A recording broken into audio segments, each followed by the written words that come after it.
Колку ли невини луѓе лежат по затворени. Не сум бил поборник да фрламе со дрва, со камења по судот. Мора некоја институција да ни остане читава, мора во нешто да веруваме. Ајде кажете ми што да им кажам на моите деца во што да веруваат. Синот на сопругава, некои обуки во странство и вели појма немаат колегиве што со мене дека кои сме ние и така натаму. И надвор седам и гледам на телефон и искачаат колеги ми викаат: "Виделе ли што му се случи на Стефче Екимовски? Што ќе се враќаме во таа држава?"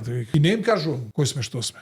Што да ви кажам, деца, ние како така го протеравме животот, 65 години имам, мислете му вие. Каде останувате? Во која држава? Како овие одговорни лица во оваа држава? За мене најбитната институција, тоа се судовите. Пак ќе кажам, поразен сум, затоа што јас очекував дека судот ќе ме заштити. Тој затоа постои.